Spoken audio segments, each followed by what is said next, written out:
Hi YouTubers, welcome to another episode of Malcontent Corner, the corner where I hope to enlighten your lives by sharing with you the things I've learned in the daily walk of mine. Now, if you subscribe to my channel, you probably noticed I've not made any videos in several months, and for that, I am sorry. Unfortunately, summertime came up, and as with most summers, I got busy doing things. Working on the house, trying to have barbecues, visiting with friends, going on some trips. One of the main things that ended up being a big time suck this summer was I decided to rebuild the front end on my 69 Plymouth Roadrunner this summer. And honestly, I probably should have started this project back in March, but I ended up waiting until summertime just so that way I could have some nice weather and not freeze my rear end off in the garage.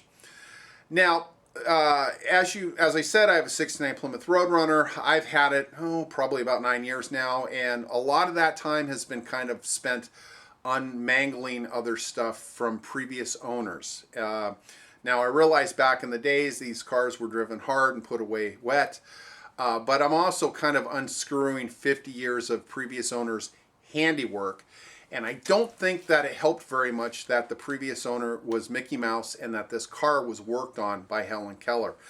I've seen some really questionable, just hinky crap that it's like, who the hell worked on this? I mean, obviously somebody who was either in a rush and didn't give a crap, or somebody who had no idea what they're doing. Now, I'm not going to go too much into the front end work story right now. I promise you I will make a video about what I did and some of the upgrades that I did. But one of the things that I did do while I was doing this front end work was I decided, okay, I'm going to upgrade this car to front disc brakes. You know, the drum I had on here had one of the drums had a chunk missing out of it. It didn't even match the other drum. They were two different style drums, and that in and of itself probably isn't a big deal. But the chunk missing out of one of the drums, yeah, that's kind of a big deal. So, needless to say, it's like, okay, I'm not even going to mess with these drums, especially in the day and age of ABS four-wheel disc brakes. You know, I want this car to stop. I want it to stop true and straight, and you know, disc brakes are way nicer than drums in my opinion.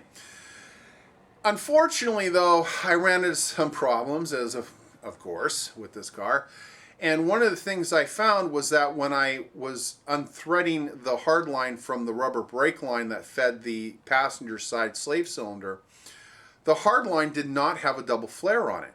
It only had a single flare. And if you're doing anything automotive, I'm here to tell you single flares on brake lines are a big no-no. You need to have a double flare on your metal line. So once again, you know, Mickey Mouse and Helen Keller struck. Knock on wood, I did not have any hard failure of any brakes. But then again, truly, I have not driven the car a whole lot because I've been spending so much time just kind of progressively fixing things on it. So now I'm at this point like, okay, well, I got to try to flare this line.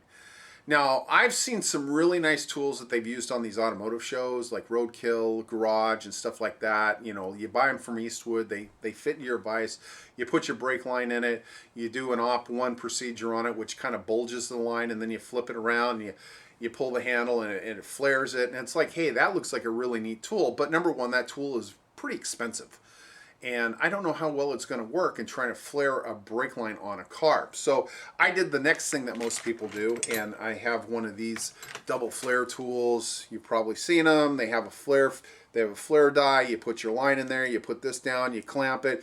Yeah, this thing did not work for me. Oh my God, I wasted so much time trying to use these.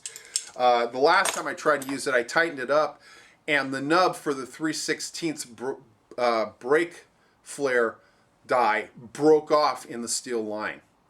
Now, mind you, every time I'm trying to flare and I'm screwing up the metal line, I have to make the metal line shorter and shorter and shorter and shorter.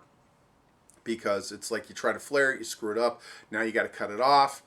You try to, you know, and it was an unmitigated disaster. And I'm thinking, okay, there has got to be something between, you know, the one that clamps in the vise and this piece of crap that I'm trying to use here. And I found it. I did find it. I'm here to tell you about it. And that is this lovely tool by Titan Tools. This is a 3/16 double flare flaring tool.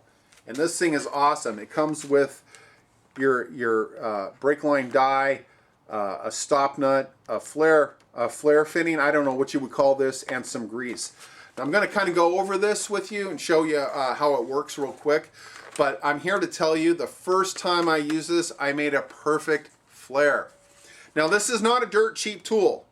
I think this ran me about 55 bucks, and I think it kind of puts it somewhere in the middle between this clunky piece of crap and obviously the more expensive ones that fit in the vise. But the nice thing is you can use this on the hardline on the car, so that makes it real handy. So let me kind of explain to you, give you a quick explanation on how this thing works. Forgive me while I open it up here. Obviously, you have this here. You have a handle. You have a small end there for your brake line, and you have this slightly larger end here. And what you do is you're going to loosen up these two nuts here, and you're going to feed your brake line in. And the nice thing is there's no guessing work on how far to feed the brake line because it comes with a stop nut. Basically, you thread this in there like such, and you feed the brake line in till it butts up against the stop nut. Once it butts up against the stop nut, then you can tighten these two nuts here, and now your brake line is clamped. Once you have that done, you pull this out. You grab the flaring tool. There are two sides to it. There is a side here that says Op 1. I don't know how well you can see that. Op 1. You put a little bit of the grease on there, and you thread this in and tighten it up. And obviously you thread it all the way down till you get a good stop on there. You want a good positive stop.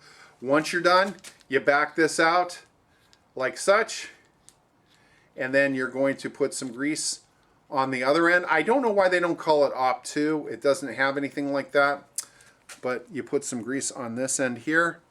You put it in there. Voila. Double flare, first time, no problems. I'm telling you, this thing was worth its weight in gold.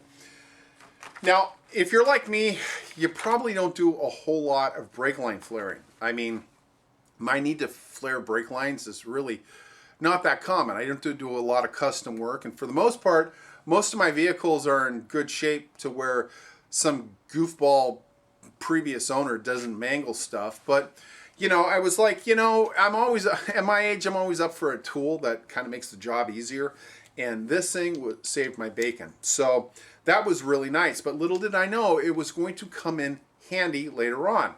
Part of that front disc brake conversion that I was telling you about is I replaced the master cylinder. Now, obviously, when you replace the master cylinder and all that, I wanted to just bleed all the brakes.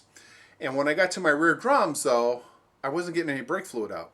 And I'm like, well, that's kind of weird, right? You know, I was trying, nothing was coming out. And I'm like, oh, crap. The rubber line collapsed. Basically, you have a hard line that connects to a rubber line that connects to a T-fitting that goes to both your slave cylinders and the rear drums.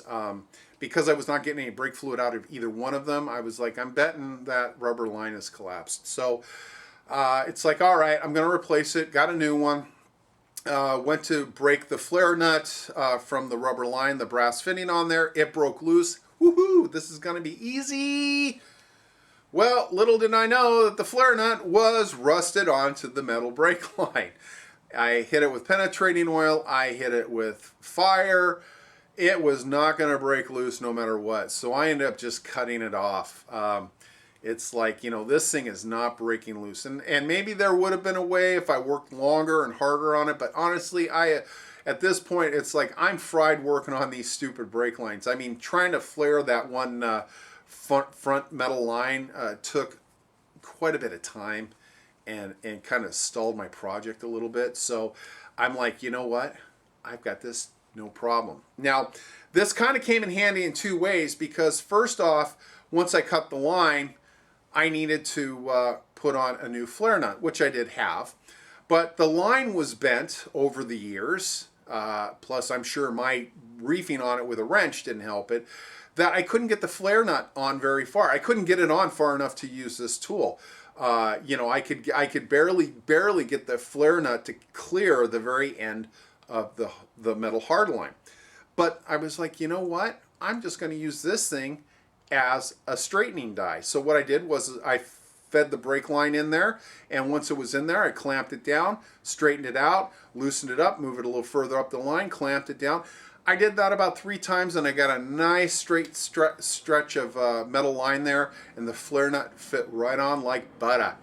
And then once I got it on there, I was able to use this flared line once again, one and done, perfect, and put it all back together. And of course, now I was able to bleed the rear brakes because, well, they could actually get brake fluid. So again, if you're working on anything hardline, I mean, God bless you. If you can use one of these and get a good flare out of them, God bless you. God bless you. I can't do it. I tried it. I can't do it. And it's like, I am not wasting my time. But if you are going to do any brake line work, especially on the car, if you can't use one of those, go out, spend some money and get one of these. It is awesome. I don't know if they offer these in larger size or not, but I'm telling you, for 3/16 brake line, this thing was a lifesaver. So it is the Titan double flare 3/16 double flare flaring tool. Picked it up at the local O'Reilly store. Again, about 55 bucks.